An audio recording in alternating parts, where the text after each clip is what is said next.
Olá, bom dia, boa tarde ou boa noite. Começa a partir de agora aqui na sua rádio Atitude Popular, o programa dos movimentos sociais do Ceará, Democracia no Ar. Com retransmissão pela Rádio Classista da FETRACE, Canudos FM, 104,5 Liberdade AM, 1310 de Boa Viagem, Camponês FM 95,7 de Crateús e FM 25 de Maio a 95,3 de Madalena. Formamos agora a Rede Cearense de Comunicação Popular para a transmissão das lutas e ideias dos movimentos sociais do Ceará. O Democracia no Ar é um programa idealizado pelo movimento Democracia Participativa e estamos também ao vivo na fanpage Democracia Participativa CE no Facebook. Agradecemos também a página do Daniel Pio Bezerra, o blog da Dilma, que está compartilhando o programa, e você que fez ou já está fazendo o mesmo aqui no início do nosso programa. A todos, a todas, obrigado, tá? Esse programa tem produção e conteúdo de Esdras Gomes, apresentação de Marina Valente, locução técnica e intervenções comigo, Jonathan Neto. Hoje, segunda-feira, comentários da professora Sandra Helena. Temos o apoio cultural da AFBNB, Sintaf, Mova-se, Sinface, o Show Advogados Associados e ainda Sindicato dos Bancários. São 10 horas 3 minutos. Bom dia, Marina Valente. Bom dia, Jonathan Neto. Segunda-feira começando depois de um dia das mames, as mames poderosas que existem nesse país. As mames guerreiras. Por todos os cantos que lutam.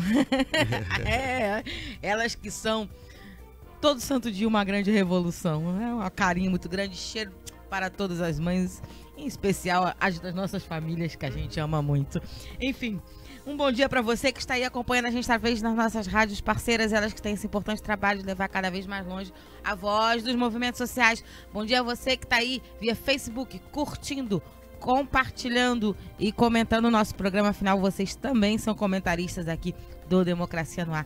A gente vai receber hoje a vice-presidente da ADUFSE, Associação dos Docentes da UFC, a Helena Serra Azul, né, que foi uma militante aguerrida contra a ditadura militar do país.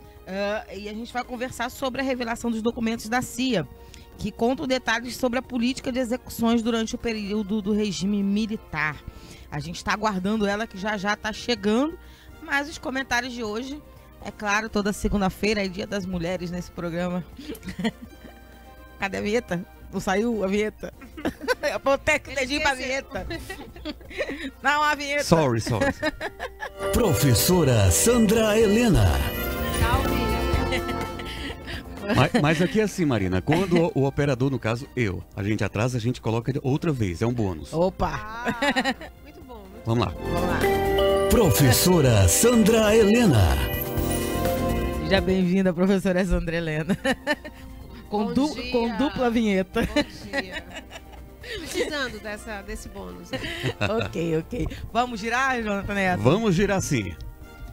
Democracia no ar. Atitude Popular. Giro de notícias. E acontece no dia 22 de maio o seminário Reforma Tributária Solidária, que tem a intenção de discutir mudanças no modelo tributário cearense e brasileiro. O evento é uma iniciativa da Associação Nacional dos Auditores Fiscais da Receita Federal e a Federação Nacional do Fisco Estadual e Distrital. O seminário acontece no auditório da Cefaz, de 8 ao meio-dia, em parceria com o Sintaf e a Fundação Sintaf. Atitude Popular. Giro de notícias.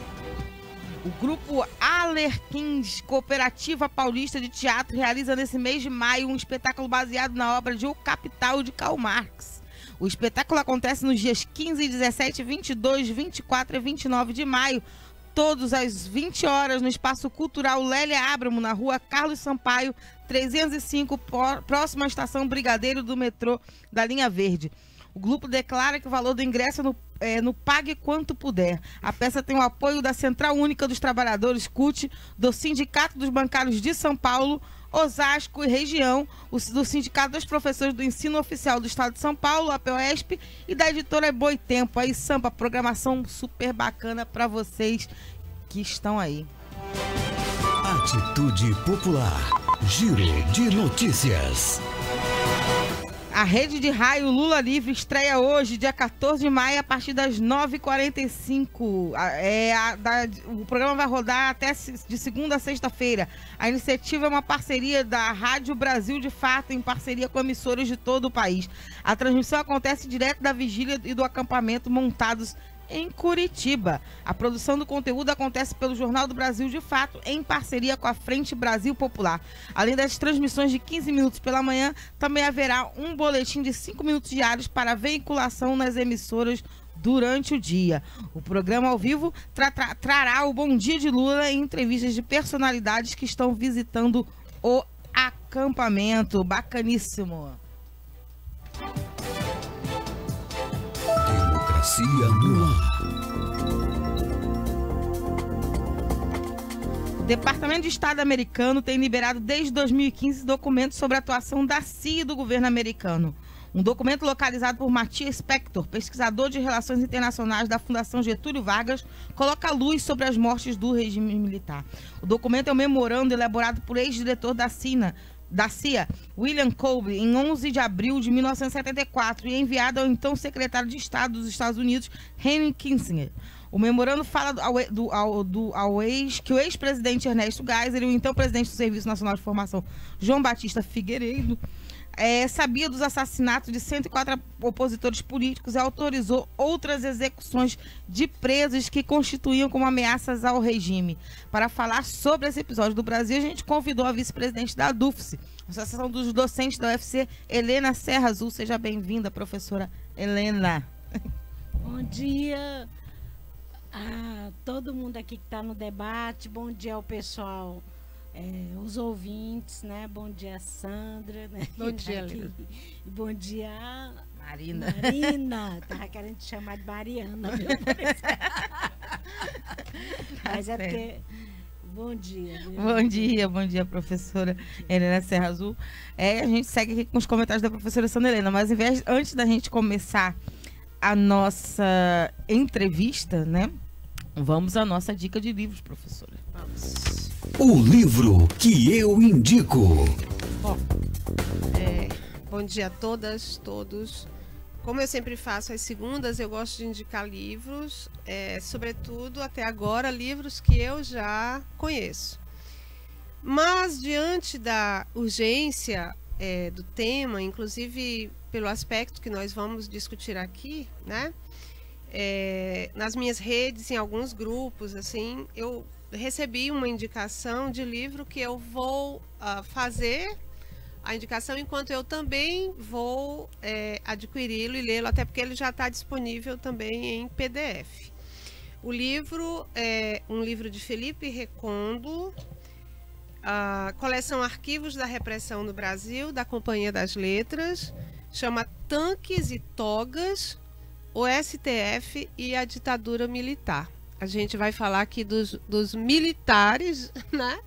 Do protagonismo dos generais presidentes na política de execuções, mas como a gente está vivendo em tempos de um golpe da toga, agora de modo mais aberto, né? Quer dizer, os militares estão como um dispositivo apenas subsidiário e de pressão, é importante, muito importante, desvelar o papel do judiciário também no golpe anterior, que na verdade foi chancelado judicialmente. Então, eu acho que isso nos ajudará profundamente a compreender agora esse protagonismo ativista do judiciário na promoção avançada, né, do golpe atual. Eu espero que na próxima semana, talvez, eu possa fazer já alguns comentários e também os amigos aí que nos assistem, amigos e amigas que nos assistem, que também possam compartilhar suas opiniões, suas reflexões sobre o livro que se encontra disponível em PDF. Eu vou repetir o título: Tanques e Togas, o STF e a Ditadura Militar, de Felipe Recondo, coleção Arquivos da Repressão no Brasil, da Companhia das Letras, desse ano. É isso.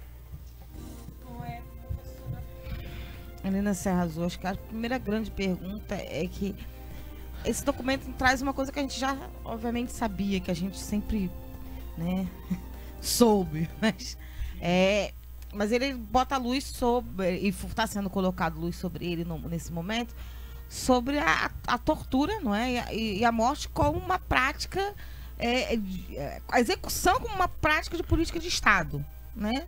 Sai daquela ideia de que o general que estava ali executou, para se entender que foi uma coisa que foi feita assumidamente enquanto governo, enquanto política de Estado brasileiro. Queria que você comentasse isso.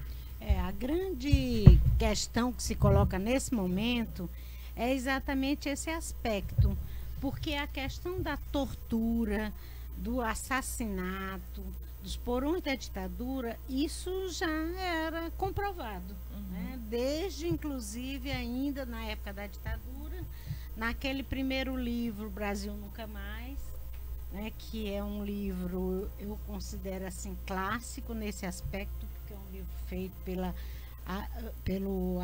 Arquidiocese de São Paulo, quando tendo à frente o Dom Paulo Evaristo, mas com base, inclusive, nos depoimentos que tinha das auditorias militares, né? Então, não foi depoimentos a posterior, eram depoimentos oficiais das auditorias militares, em que tem denúncias assim, enormes, né, de assassinatos, de torturas, inclusive com denúncia, uma lista imensa de torturadores, né?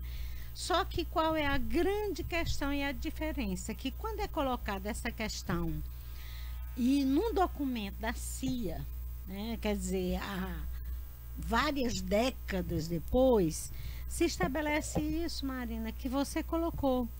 Quer dizer, era uma política de Estado com conhecimento dos ditadores, né, porque para mim não eram presidentes, eram ditadores, dos ditadores da época, né, que usurparam o poder, né, e com conhecimento desses ditadores. E a tão falada distensão do Geisel está aí, mas a gente sempre desconfiou dessa chamada distensão, porque nessa fase, se a gente for ver, agora está comprovado mais de 100 mortes, mas a gente sabe que teve quedas assim coletivas de várias organizações que lutavam contra a ditadura naquela época.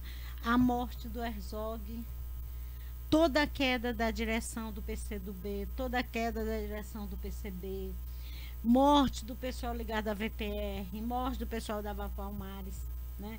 Assassinatos mesmo, e inclusive toda aquela política do Cone Sul, né, com colaboração, inclusive, de outros países, né, da Argentina, do Chile, que inclusive enviavam seus agentes para os outros países e haviam verdadeiros assassinatos mesmo. E, sem dúvida, é extremamente grave, né? E aí, dentro desse contexto, a gente situa a própria questão da anistia, que a gente sempre defendeu na época, anistia ampla, geral e restrita, que era exatamente uma anistia que acontecesse com a Argentina, como aconteceu no Chile, que aprofundasse esse processo.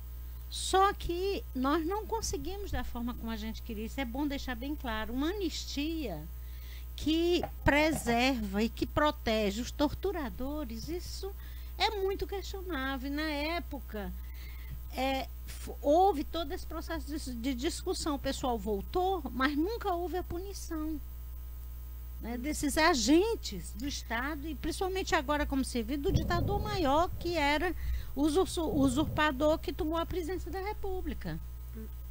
Helena, deixa eu fazer uma pontuação aí. Esse aspecto da não punição dos agentes do Estado, né, que praticaram crimes, né, de tortura, de execução, que até então, até hoje, eles não assumem que praticaram, né? Então vamos deixar isso bem claro, até hoje. Ao não assumir que praticaram, eles dizem, isso é crime mesmo. Quer dizer, a gente não fez isso. Bom, quando muito quando muito, até agora, depois que ficou absolutamente impossível negar, por conta do Brasil Nunca Mais, mas também por conta de vários outros aspectos de processos, né? Das comissões de verdade, da Comissão Nacional de Anistia, das comissões estaduais de verdade, da Comissão Nacional da Verdade. Então foi ficando praticamente impossível. E também através de filmes, documentários e coisas, né? Então, costumava-se dizer que não, aquilo foi algo que escapou ao controle, aquela velha teoria do guardião da esquina, dos micropoderes, de algum translocado, de algum acelerado e por aí vai, né? Bom, isso agora nos ajuda de modo bastante enfático, não porque é a CIA, mas também porque é a CIA, né? Quer dizer, o pessoal diz também porque é a CIA, porque afinal de contas é um organismo internacional que a gente sabe exatamente o papel que cumpriu e cumpre nas políticas obscuras, não tão obscuras hoje em dia, né? De Estado estadunidense, né? Bom, mas o que eu gostaria de ouvir seu comentário, sobretudo agora, porque isso voltou depois dessa notícia, desse noticiado do documento vindo à tona, é que quando se vai discutir a questão da anistia, que a negociação da anistia se deu, na verdade, em condições desfavoráveis para o campo da resistência, para o campo progressista, para o campo democrático, é que volta aquele velho argumento de que agora, nesse momento, 2018, um outro golpe já em curso, há o argumento de que se fosse para punir os torturadores, tinha que punir os subversivos. E toda vez que eu escuto isso no Twitter, em grupo de WhatsApp, seja lá onde for, eu me pergunto que tipo de doença mental é essa dessas pessoas que argumentam que os subversivos tinham que ser igualmente punidos. Meu Deus, eles foram punidos, mortos. Você é uma das pessoas que foi presa jovem na ditadura militar junto com um monte de outras mulheres. Outros perderam seus espaços profissionais, outros foram exilados, outros tiveram sentenças perpétuas. Gente que nunca mais recuperou a vida do ponto de vista, as pessoas foram massacradas, condenadas, presas, mortas, torturadas, exiladas, e ainda há quem diga hoje, não, mas se tivesse que punir os torturadores, tinha que punir os chamados subversivos, que na verdade eram as pessoas que resistiram contra o golpe e resistiram armadas também, sim, senhor, contra o golpe, porque a desobediência civil contra ditaduras é legítima. Como é que você vê na condição assim de uma pessoa que sofreu isso, tu entende, que foi presa, esse argumento das pessoas que dizem que tinha que punir hoje igualmente torturadores e subversivos? Só um minutinho, professora, antes da sua resposta. A Maria do Socorro está dando bom dia para a gente de Garanhuns, Pernambuco. Bom dia, Maria do Socorro. Bom dia, Maria do Socorro. A Karine Garcês está lembrando que o documento está disponível desde 2015. A gente falou aqui no início, Karine. Tranquilo, estamos sabendo. E realmente é uma coisa que está sendo colocada, né? Por que essa luz agora? A gente vai conversar sobre isso também. Porque algum pesquisador foi lá e pegou.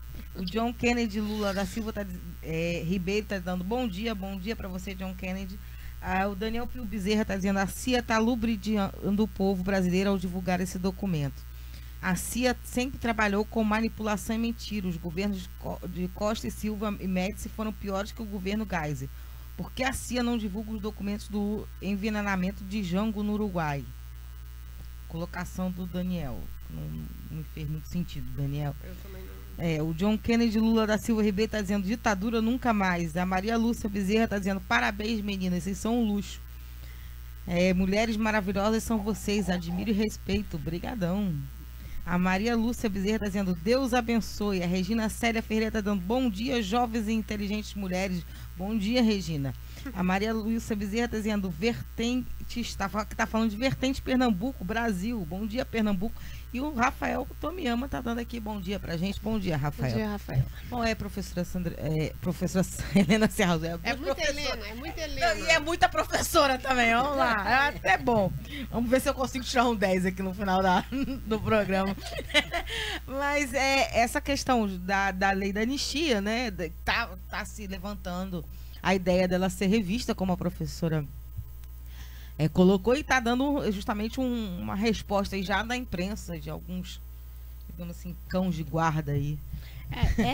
Essa questão, inclusive, como a Sandra destacou, ela vem à tona de forma mais organizada a partir da instalação das comissões da verdade. Então, acho que é muito importante a gente destacar o papel da Comissão da Verdade, né?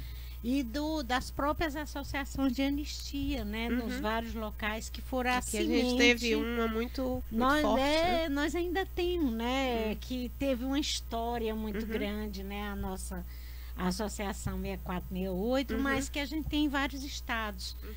E é esse destaque para essas comissões da verdade, que inclusive muitas vezes foram questionadas e dizendo que não era hora de revanche, que era uma questão de vingança. Não é uma questão de justiça, de direitos humanos, né? Que inclusive muitas vezes há uma distorção, né, sobre essas questões. E outra coisa, não dá para você comparar quem estava lutando contra um regime de exceção, né? Aquele regime que estava, como hoje a gente está caminhando, inclusive, cada vez mais para perdas de vários direitos, a passos muito rápidos. Inclusive com o apoio do judiciário, como você colocou. E a gente vê a história do judiciário no Brasil, ela é muito terrível, né? Infelizmente, a gente sabe que tem um movimento dentro do próprio poder judiciário, né, do pessoal que tenta discutir essa questão, mas o judiciário no Brasil, desde a época do Getúlio, ele entrega, né, a Olga Benário aos nazistas, né? E o que era a Olga? Era uma mulher, uma lutadora grávida, judia e comunista. Né? Quer dizer, ela é entregue pelo que ela pensava, pelo que ela lutava, e foi morta num campo de concentração, num apoio do governo brasileiro ao nazismo. Então, e com apoio do judiciário. A gente vê o golpe de 64, o golpe de 68, inclusive com o apoio da grande mídia, que não reconhece o golpe enquanto golpe. Inclusive tem uma manchete célebre, né, do Globo, logo depois da tomada do golpe no Brasil em 64, dizendo que finalmente se restabelece a democracia. É um horror isso. Né? É um estampado no jornal o Globo. E que só vai fazer uma autocrítica décadas depois, e numa conjuntura, e depois de muita pressão, porque eles eu só retomando, o que me espanta, né, é que o desconhecimento, e por isso às vezes eu digo, isso não se trata apenas de um mero desconhecimento, né, é uma retórica autoritária que quer igualar o terror do Estado, né, praticado de modo sistemático, oficial e com conhecimento, como uma política, né? Com as organizações que tentaram resistir, que tentaram impedir a consolidação do golpe e o massacre sofrido por esse campo social. Então, primeiro equívoco, igualar os dois campos, e segundo, dizer que o campo democrático, o campo dos resistentes, não foi punido. Ora, mas eu digo, o que sustenta isso, né? Me parece, Helena, que inclusive você que está na condição de uma pessoa que sofreu na pele, na juventude, né? Isso, eu acho que se isso me causa indignação, e você deve causar muito mais, me parece que não se trata apenas de um desconhecimento, de um equívoco de informação. Eu acho que, inclusive, como a gente vê, tem agora a oportunidade de ver a reação nas redes, muita reação dizendo eles mataram pouco. Entendeu? A gente tem que enfrentar no Brasil, né, uma dimensão profundamente violenta, autoritária, conservadora, dos piores matizes, e acabar com essa história de que se trata de uma polarização. Não existe polarização entre quem defende a democracia e quem defende o assassinato de pessoas. Se a mídia tradicional quer fazer enquete, quer continuar fazendo enquete, tá entendendo? Separando essas pessoas em dois grupos, como se fossem dois times que estão jogando campeonato, isso é uma vergonha. Eu acho que isso devia ficar muito claro, inclusive por conta dessa conivência que você coloca, que a mídia teve e tem com esse golpe agora, né?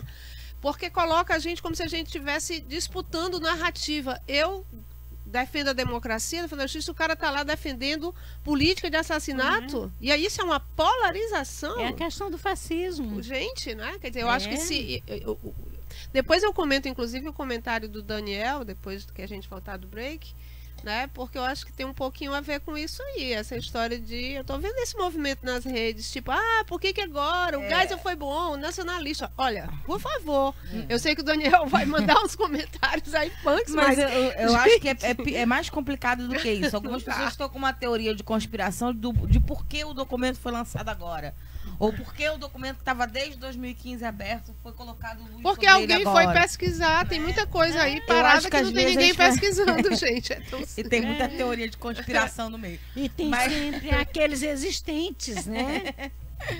Mas a gente vai falar sobre tudo isso e ler vários outros comentários aqui que os nossos... Inclusive porque se a gente tivesse hoje um exército, ou frações do exército, das Forças Armadas, nacionalistas, reagindo ao golpe que entrega e destrói a infraestrutura do Brasil agora, e a gente dissesse, não, então de fato estão querendo causar cisões no campo nacionalista, por favor, vamos mostrar esse dispositivo militar aí, né, que está... disponível para uma luta democrática contra a entrega do Brasil e contra o esfacelamento da indústria nacional dos ativos brasileiros. Eu pelo menos, não reconheço isso em lugar nenhum. Eu posso não estar enxergando, né? Enfim. Enfim, a gente vai conversar sobre tudo isso na volta, ler também alguns comentários aqui a mais dos nossos ouvintes, tá animada aqui a nossa, que bom. A nossa transmissão. A gente vai dar voz para vocês todos, não tem problema, mas isso aqui depois do nosso break. É com você, Jonathan Neto. Democracia no ar. É isso, para agradecer a você que está aí do outro lado, né? Conferindo, compartilhando, replicando, reverberando o programa de hoje, Democracia no Ar, que é um programa dos movimentos sociais do Ceará. Temos o apoio cultural da AFBNB, Mova-se, Sintaf, Sinface, o Show Advogados Associados e Sindicato dos Bancários. Estamos ao vivo nas emissoras Atitude Popular, Rádio Classista, Liberdade AM, Boa Viagem, Camponesa FM de Crateús e 25 de Maio FM de Madalena. Logo mais, a Canudos FM, nos decorrer aí da sua programação local, na sua grade de programação, em Boa Viagem, vai reprisar esse programa para você na íntegra, tá bom? Estamos ao vivo na página Democracia Participativa CE do Facebook, na página do Daniel Pio Bezerra, o blog da Dilma e outras páginas pessoais que estão compartilhando o programa Democracia no Ar. O programa, Democracia no Ar, é uma realização do movimento Democracia Participativa. Te peço mais um minuto e a gente volta com a segunda parte do programa de hoje. Só um minutinho. Atitude Popular.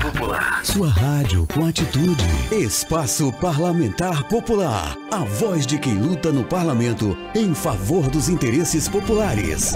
Alô Parlamentar. Chico Lopes. As leis e regulamentos que garantem direitos do consumidor já têm bastante história. O deputado federal Chico Lopes relembrou essa trajetória. Este ano, nós estamos completando 28 anos da política de defesa do consumidor. No começo, uma dificuldade para que as pessoas compreendessem que o mais importante na compra é o consumidor. Na compra, o consumidor gera emprego, gera os impostos. É importantíssimo que a gente trata os 28 anos com análise, com profundidade, sempre tentando melhorar cada vez mais a lei no sentido de beneficiar os compradores. Chico Lopes ressaltou que, embora muitas conquistas tenham acontecido neste período, é necessário aprimorar e garantir ainda mais a proteção nas relações de consumo. Porque a razão do comércio, a razão da economia é o consumidor. Parabéns, estou feliz de participar como militante desta área tão importante para a economia brasileira. Espaço Parlamentar Popular. Atitude Popular. Sua rádio com atitude.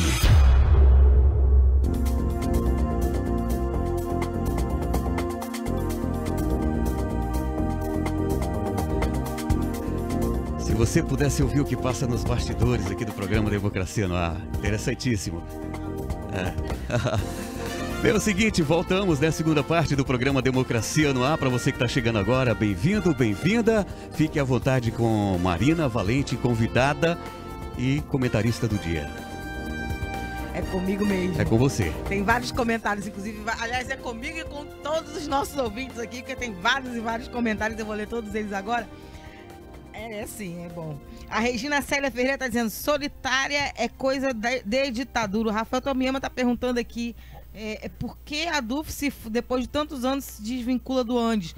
Foi credenciada na véspera da eleição. A Maria Lúcia Bezerra diz: lutaremos até que todas sejamos livres. A Maria Lúcia Bezerra está dizendo que é o STR de Vertentes, Pernambuco, Brasil. Cheiro grande aí para vocês, aguerridos. A Regina Célia Ferreira diz: vocês tiram 10 em demonstrar suas posições políticas e esclarecer a nossa história, que muitos ainda não sabem. Também sou professora. Olha aí, mais uma professora aqui pro time. Professores Unidos. Maria Lúcia Bezerra está dizendo: democracia é o amor ao povo, simplesmente amor ao povo. Fora Temer, ele não ama o povo brasileiro. Democracia é direito, direito respeitado. Aí o Daniel Pio Bezerra está dizendo: quem divulgou o documento é o agente da CIA. Sim, na verdade é o agente, não é a agência da CIA. A Larissa Cavalcante diz: grandes nomes, e bate palminhas aqui pra gente. E a DUFS Sindicato, a DUFS aqui também está nos ouvindo e nos acompanhando, diz a DUFS Sindicato presente. Cheiro grande a todo mundo aí da DUFS. Nós estamos aqui tomando conta da professora Helena Serra Azul, depois a gente já devolve ela para vocês, que ela hoje vai lá para reunião e tudo. Só um pouquinho, deixa ela com a gente aqui por enquanto. Mas, de novo, o Daniel traz essa coisa, né, do... Como você vê isso, Helena? Eu vou aproveitar e vou estender, né, um pouco o argumento do Daniel, que não é só dele, inclusive eu já me engalfinhei nas redes esses dias, né? Tem algumas figuras, né, mesmo, dentro dessa linha que Daniel está colocando, que se trata de uma manipulação da CIA. Não sei, eu confesso que eu não sou anti-teoria da conspiração de per si. Eu acho que é para avaliar como é que se diz, a validade ou não, né, da teoria. Nesse caso, me parece que, não digo que não seja, mas eu fico me perguntando com qual intenção, né? Que nós trata de uma manipulação e que isso vira à luz agora, pelos próprios isso ter espaço na mídia. Trata-se de causar uma cisão no nosso campo. E é essa a dificuldade que eu tenho de entender. Como você analisa, não sei se você tem aí nas suas redes ou você já ouviu, essa versão que tenta diminuir o impacto dessa notícia agora nesse momento, como se fosse para diminuir a imagem de distensão do gás ou coisas do gênero. Qual é a leitura que você faz disso? Eu acho que tem uma certa contradição, mas a gente tem que ver o seguinte: é a própria contradição do esquema mais retrógrado que tem no mundo, que interfere inclusive em golpes de Estado dos países, que é a questão da CIA. E a gente sabe que a CIA no Brasil teve envolvido em todos os golpes militares e interferindo em toda a vida que se tenta avançar um pouco mais de todo o processo.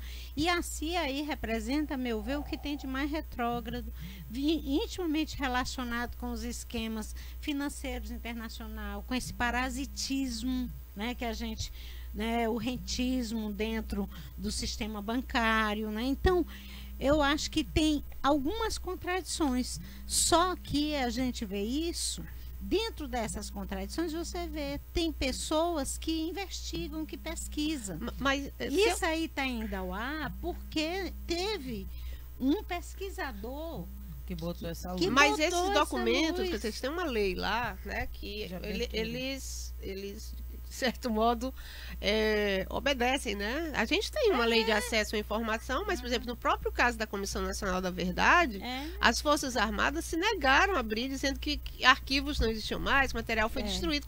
Todo mundo sabe que isso não é verdade e que isso um dia ainda virá à tona. No caso, eles têm uma lei que depois de determinado tempo os documentos ficam acessíveis para pesquisa. Sim, e não só isso, teve um debate muito profundo agora com a eleição do Trump, porque ele botou novamente esse debate sobre a abertura de documentos, sobre não abrir, independente, não estou falando da postura teve uma política, guerra pessoal do Trump guerra, com a CIA, né? Isso aí, então houve todo esse processo, esse documento, enfim, estava ali desde 2015, não tinha luz, mas pesquisadores colocam luz sobre a coisa. Mas a minha pergunta é mais embaixo. Como é que se diz? Foi conspiração. Vamos partir desse pressuposto. Vamos fazer um exame aqui de hipótese. Foi conspiração, o Matias Spector é agente da CIA. Vamos partir desse pressuposto, vamos dizer, bom, sai essa notícia em que nós discutirmos essa notícia, assumirmos o caráter de política de assassinato como política de Estado na ditadura militar, em que isso agora para nós é nocivo. É isso que eu não consigo entender. Em que isso nos divide. O Daniel falou mais alguma coisa aqui. Ele falou: há 2 semanas as Forças Armadas estavam de alerta na capital federal para assumir o poder. Por isso o agente da CIA publicou e o PIG fechou. O Daniel, agora que complicou mais ainda. Eles estavam em alerta para assumir o poder. E aí isso é para impedir que eles assumam o poder? Ou eles deveriam assumir o poder, companheiro? Eu realmente não consigo entender de jeito nenhum. Não, olha, essas questões, elas acabam sendo denunciadas. Militares na caserna. E acabam sendo denunciados. Veja, a história é dramática, que é aquela história do Rio Centro, minha gente.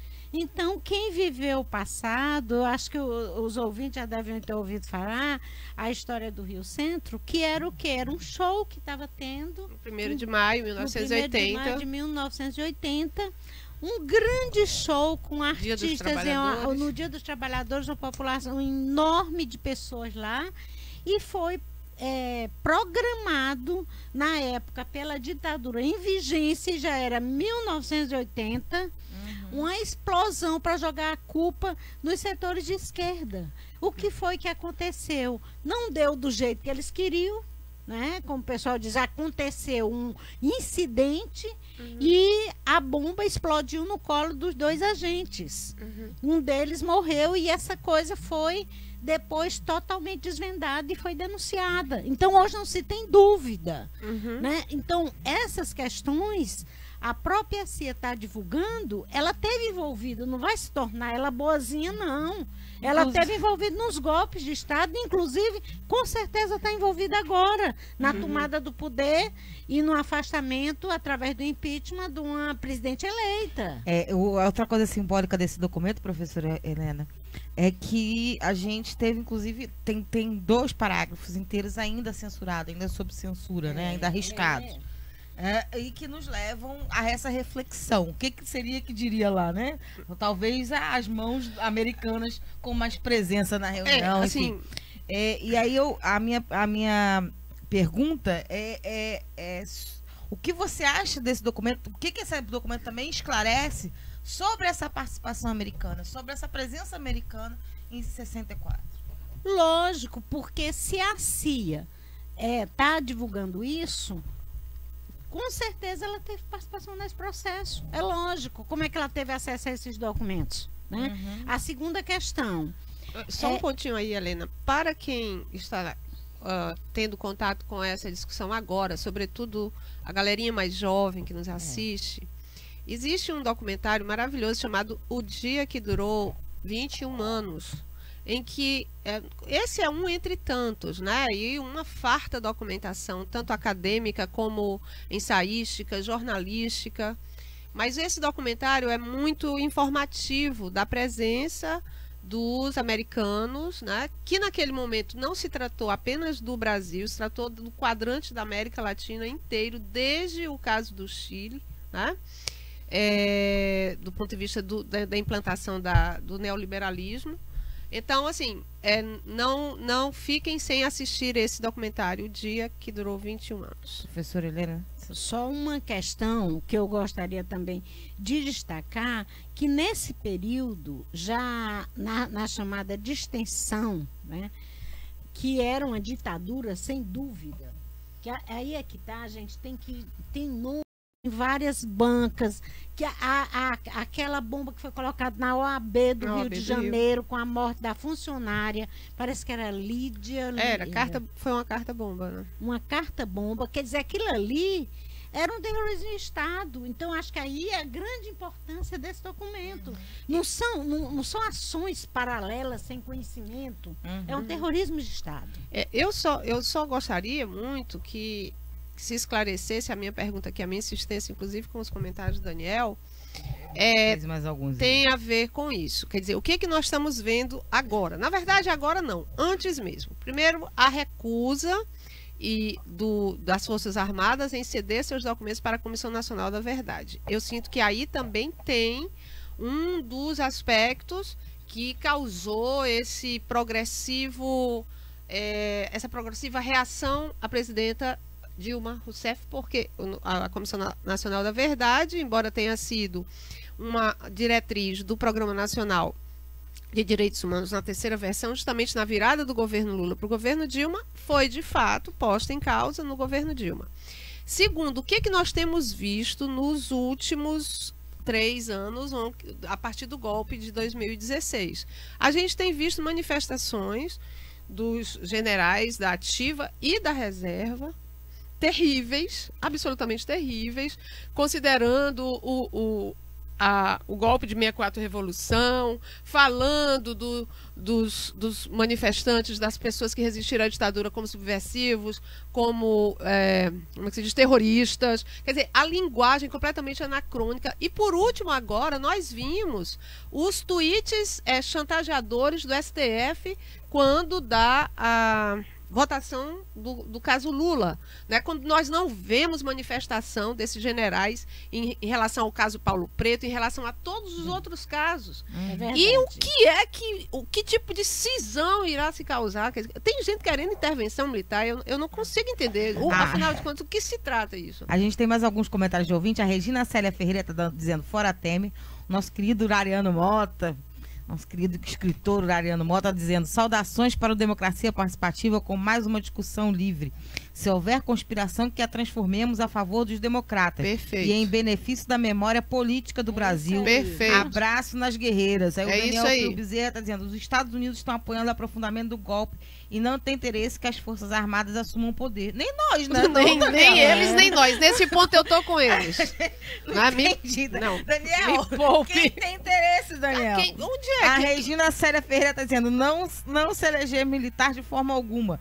O radialista Aureliano Ramos está dizendo: ditadura é bom para quem manda, para quem tortura, jamais para quem obedece. A Regina Célia Ferreira está dizendo: os americanos sempre estão interessados em países que têm petróleo abundante. A Gabriela Lima está dizendo: bom dia, Marina e convidados, estou entrando atrasada. Pecado não é não, Gabi. Tu pode ver, o programa vai ficar aqui na nossa página do Face e tem também a TV no YouTube, a TV Atitude Popular no YouTube, com os nossos programas todos lá registrados. Tu pode pegar desde o início depois, não tem problema. A gente está aqui sempre aguardando todos os dias. A Regina Célia Ferreira diz: os Zéus sempre quiseram ser o dono do universo. A Gabriela Lima diz: mas estou aqui, como sempre, interessante a discussão, bom trabalho e compartilhado. Muito obrigada, Gabi. A Maria Pereira está dizendo: parabéns pelo programa, excelente tema. Beijo grande, Maria, saudade de você. A Regina Célia Ferreira está dizendo: não queremos mostrar os outros documentos porque é um horror o que fizeram no Brasil. O Souza Júnior está dizendo: o protagonismo, nosso diretor-geral aqui do programa está dizendo: o protagonismo das mulheres é revelado pelo programa Democracia no Ar. A exemplo da edição de hoje, com 3 mulheres de luta e bastante capacitadas. Infelizmente, ainda há pessoas completamente sem noção, inclusive mulheres que defendem a intervenção militar no Brasil. A Maria Pereira de novo dizendo: professora Helena Serra Azul maravilhosa. Parabéns, Esdras Marina, pelo programa. Obrigadão, Maria. E parabéns, professora Sandra Helena. Obrigada. Muito obrigada pelos comentários, gente. Vocês tá são bom, lindos. Tá bom, hein? Tá bom. E é bom, eu acho que é bom quente, quando tem uma disputa como essa mesmo no nosso campo, na nossa leitura, entendeu? Quando a gente sai um pouco de uma certa uniformidade, justamente para que as pessoas possam ouvir os argumentos de um lado e de outro e ver, afinal de contas, com quem elas vão fechar. Né? Então, continua, Marina. A professora Helena Serra Azul, você queria comentar o que a professora Sandra Helena estava colocando aqui? A respeito de que ao Zeu não interessa uma intervenção militar no Brasil, mas a quem interessa uma intervenção militar no Brasil? Afinal de contas, será que eu acho que nem a eles interessa uma intervenção militar no Brasil? Para quê? Isso é uma questão democrática. Interessa só quem quer implementar um regime antinacional, antipopular e... Mas eles nem são mais necessários para isso. Está aí a nossa... É outro momento histórico. Agora, quem está capitaneando esse processo é o judiciário. Aqui, quem capitaneia aqui. A gente viu isso efetivamente com a manutenção por 5-0 de Lula preso e, na sequência, a soltura de Paulo Preto. Em nome de Jesus. Quanto ao braço armado, eles não precisam dos militares. Eles têm a Polícia Federal. Não precisam. Mas, Sandra, eles não estão precisando... nesse momento, mas eu não tenho dúvida se for necessário. Claro, ele ficou. Eles vão acionar. O Rio de Janeiro foi um. Vão acionar, né? E outra coisa, viu, bolsominions que porventura passem por aqui? Peraí, o dispositivo militar está sempre à mão. Está sempre à mão para quê? Para acossar a classe trabalhadora, para acossar o povo do lado que ele vier. Contar com essa possibilidade depois. Vamos errar melhor, né, minha gente? Vamos errar melhor, né? Nós não podemos errar da mesma maneira. Mesmo lá em 64, ainda havia quem contasse com o dispositivo, porque muitos militares foram perseguidos, de fato, pela ditadura. Mas não houve uma mudança de cultura na formação dos militares. Porque todo o entulho autoritário continuou. Isso era uma discussão que a gente fazia desde a época da anistia. A questão do entulho autoritário, certo? E isso é um pecado do ciclo de redemocratização e do governo petista que não enfrentou que fazer isso. Autocrítica, agora, inclusive, para corrigir no futuro essas formações, né? Quer dizer, essa galera ficou à parte. Os ventos democratizantes não penetraram aí. De jeito nenhum. E também não dentro das polícias. Tanto é que a gente só teve uma Conferência Nacional de Segurança Pública, da qual eu participei, e onde estavam ali... Aquele momento foi um momento perdido por nós, pelo campo da esquerda, foi uma super atividade, foi uma super originalidade a Conferência Nacional de Segurança Pública, mas foi perdido ali. Você vê hoje, outra coisa, eles estão bem organizadinhos para fazer bancada, porque a gente tem bancada do boi, bala, Bíblia, mas a gente ainda não tem uma bancada tão ostensiva dos militares, não. E eles estão organizados, lançando em cadeia os seus... Coisa que nós, da esquerda, ainda não estamos fazendo organizadamente. Temos que fazer, viu? Então, os caras estão bem organizados, basta ver qual é a pauta que esses caras defendem. Nós temos que fazer, porque essa militar na caserna, sob o jugo de um governo civil e democrático. Professora Nós temos hoje uma conjuntura extremamente grave. Então, nós temos que ter o nosso projeto, afinal, que nos une e ir para frente. Porque senão nós não vamos enfrentar essa conjuntura, não esquecer as divergências. Então, dentro disso, tem uma colocação do Rafael, mas a gente estava vendo aqui, ela não tem muito espaço para a gente discutir nesse momento. Só, viu, Rafael, dizendo que a posição da ADUFSE, ela não teve nada na decisão dessa questão de eleição ou não do Andes. Essa foi uma questão da Comissão Eleitoral do Andes, e a ADUFSE, inclusive, soltou uma nota sobre essa questão. Só que a gente considera isso uma discussão interna, que a gente, em um outro momento, pode aprofundar. Ok. Pode fazer o Rafael também está falando aqui. Trinca áurea, e mandou uma mãozinha de luta, carinha sorridente, piscando aqui pra gente. Cheiro grande, Rafael.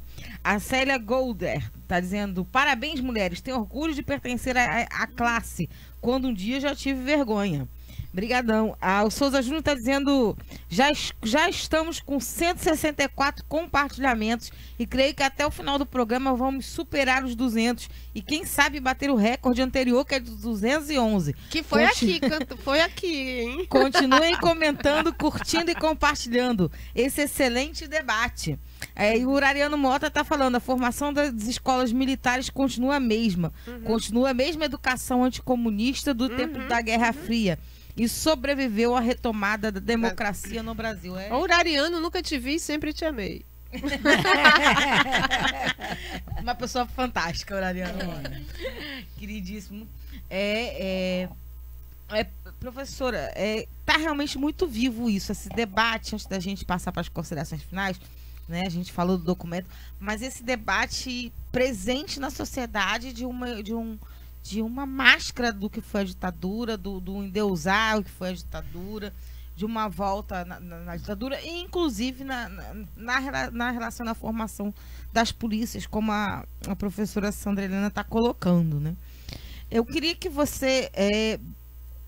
como se a gente pudesse falar para essas pessoas todas agora, nesse momento, se a gente pudesse dar uma resposta a essas besteiras que estão sendo ditas, essas pessoas que acham que a ditadura só pegou quem era vagabundo, como eles dizem, ou quem não era subversivo, né? Se bem que acho que chamar subversivo por eles é quase um elogio, mas mas enfim, que essa imagem de que eram pessoas que na verdade estavam agindo fora da lei, né? Quando a gente sabe que tinham pessoas como você, que eram estudantes de medicina, jovens, intelectuais, jovens artistas, da classe média, né?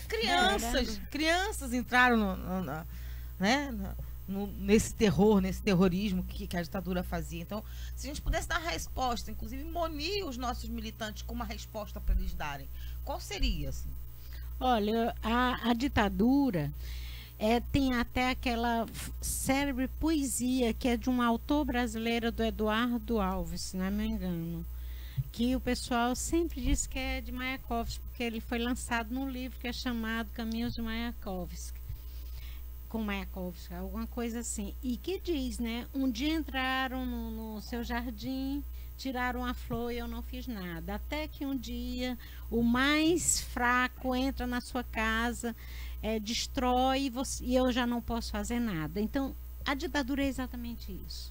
Ela começa atingindo aqueles que eles reservam como os inimigos principais. Depois ela vai avançando e avança contra democratas, contra as pessoas que apoiam, contra qualquer divergência. Aí entra interesses mesquinhos, que é impossível se achar que numa ditadura não aconteceu, como se fica colocando nas redes sociais. Corrupção havia e muita. O que não se podia era investigar e nem denunciar. Você não tinha um espaço nem sequer da denúncia. Então, essa, do ponto de vista da ditadura militar. E o que é que acontece? O que está em disputa, toda a vida que acontece, como a gente está vivendo agora, um tipo de regime de exceção, de um novo tipo, se a gente pode dizer dessa forma, é disputa de dois projetos. Então, isso tem que ficar muito claro. E todo mundo que tem essa visão, por exemplo, como eu digo sempre, eu tenho um lado, não nego, todo mundo sabe a posição que eu tenho, porque eu defendo o direito à inclusão. Eu defendo direitos humanos, eu defendo o direito das pessoas terem acesso à universidade, acesso ao ensino público de boa qualidade, acesso à saúde. E é isso, eu sou contra a questão do Estado mínimo. O Estado mínimo, ele é mínimo para quem? Ele é mínimo para o povo, mas ele é máximo para os setores da classe dominante. Então não vamos ter ilusão, são dois projetos. E esses projetos estavam em disputa. Agora eles estão tentando implementar o projeto mais perverso que pode ter. Veja a quantidade de pessoas que estão indo para a miséria. Sabe? Alguns comentários que a gente tem que ver, que comentários egoístas, individualistas. Quer dizer, por que uma pessoa, uma empregada doméstica, ela não pode ter o seu tablet, ela não pode ter? Por que uma pessoa que tem uma origem mais humilde não pode ter acesso? Eu defendo o direito, eu acho que isso é justiça. E o Estado tem obrigação. Muito obrigada, professora. O Rafael Tomiyama está falando, é verdade, professora Helena, a eficiente assessoria da DUFS encaminhou nota de esclarecimento sobre esse imbróglio. Obrigado. Bom, vamos já passou já do relógio. Estamos vendo nosso produtor e nosso locutor se embolando ali nas cadeiras. Mas tudo tá tranquilo, gente. O programa de hoje foi muito bom. Muito obrigado por todos os comentários. Mas calma, espera, eu chego aí. Eu chego aí. Mas antes da gente, e por isso a gente passou do time. Mas a gente tem que fazer, é claro, nossas considerações finais. Então, passando aqui para a professora Sandra Helena. Eu queria só lembrar, pegando assim a caroninha aí na fala da Helena, que nós já estamos com uma nova ditadura em curso. Quando se está vivendo a ditadura, ninguém fica dizendo, nós ainda podemos dizer, ok. Mas lembrem-se, e a Helena colocou muito bem, que o assento da exceção, o atingimento da exceção, ele começa identificando um inimigo, mas ele depois fica girando em torno de qualquer um que possa cometer qualquer tipo de deslize. E nós já tivemos uma vítima. O reitor Cancelier da UFSC era um homem que defendeu o golpe, era um homem que era um apoiador da Lava Jato e da política que está implementada. E ele não resistiu. Na verdade, resistir como resiste gente da nossa têmpera, José Dirceu e agora o presidente Lula e a presidenta Dilma, é para poucos. A gente sabe que essa resistência é para poucos. E outra coisa, atenção, aqui mesmo, entre nós, em Fortaleza, houve gente que passou muito tempo nas redes sociais festejando a Lava Jato, até que foi citado na Lava Jato. Professora, eu vou lhe interromper um minutinho, porque como sempre, toda vez que a gente faz um programa bem bacana, entra aqui um odiadorzinho para botar a sua hashtag aqui do Inominável 2018. Eu queria que aproveitar e botar na tua resposta aí. Tu aguarda onde é que isso vai terminar, querido. Porque o alvo deles é absolutamente disseminado. Quem está pedindo por opressão, sobretudo vocês jovens que devem ter problemas aí masculinos, de afirmação. Não é um rapaz jovem.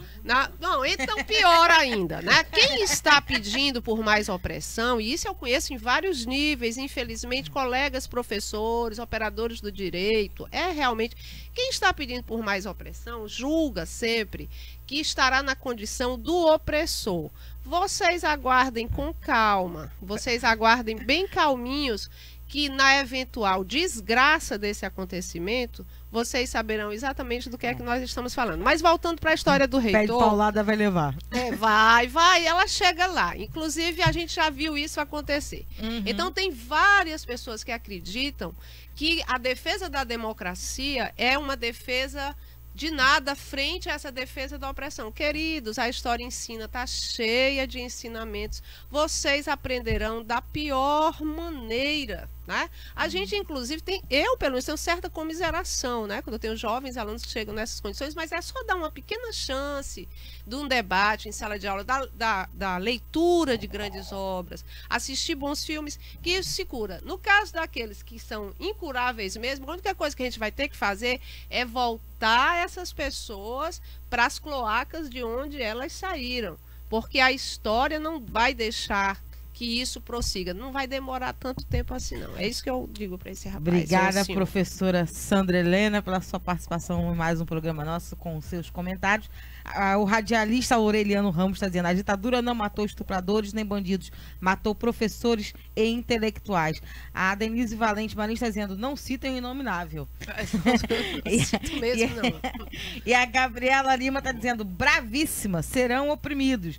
A Gabriela também disse: compartilhei a discussão apelando para quem quiser recuperar o tempo perdido.